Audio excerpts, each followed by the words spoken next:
السلام علیکم ورحمۃ اللہ وبرکاتہ۔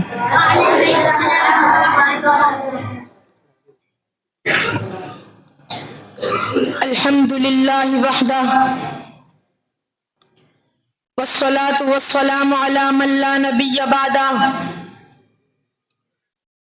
اما بعد فاعوذ باللہ من الشیطان الرجیم، بسم اللہ الرحمن الرحیم، والذین جاہدوا فینا لنہدینہم سبلنا، صدق اللہ العظیم۔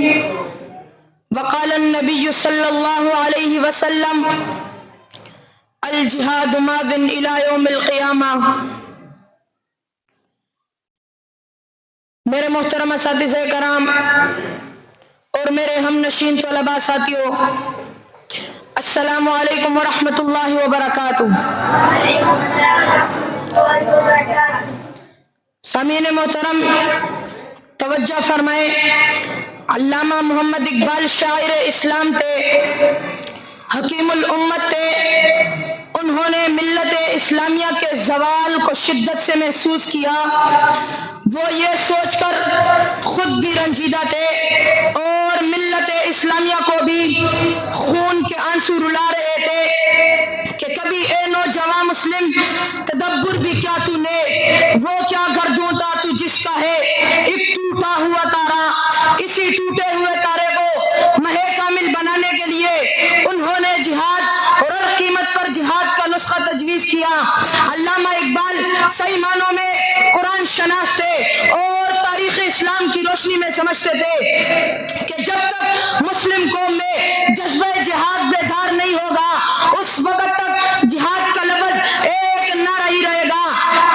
معزز حاضرین، توجہ فرمائے، اسی خاطر انہوں نے اپنی شاعری میں مسلم مجاہدین کے کارنامے سنائے، مسلم شہداء کی لازوال قربانیوں کو بیان کیا، کبھی جنگ یرموک اور کبھی غزوہ تبوک اور کبھی شہادت کو سینے سے لگانے والے مجاہدوں کے شوق شہادت کو بیان کیا۔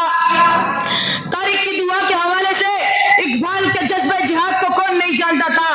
یہ غازی، یہ تیرے پر اسرار بندے جنہیں تو نے بخشا ہے ذوق خدائی، دو نیم ان کی ٹوکر سے صحرا و دریا، سمٹ کر پہاڑ ان کی ہیبت سے رائی، شہادت ہے مطلوب و مقصود مومن، نہ مال غنیمت نہ کشور کشائی۔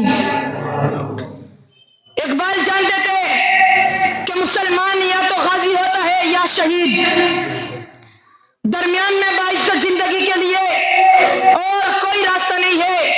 اقبال جانتے تھے کہ مسلمان اپنی جنگ لشکر تعدادی اسلحہ کی قوت سے نہیں جیتا تھا، بلکہ جذبہ جہاد اور شوق شہادت اس کا اسلحہ ہوتا ہے۔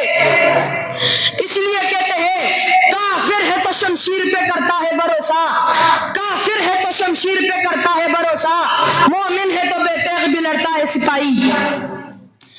یہ بے تیغ سپاہی وہی مرد ایمان ہوتا ہے جس کے سینے میں جہاد کے شعلے رقصاں ہوتے ہیں، جو حکومت یا مال غنیمت یا دنیاوی شوکت کے لیے نہیں لڑتا، بلکہ اس کا ہر قدم خدا کی حاکمیت اور عظمت اسلام کے لیے ہوتا ہے۔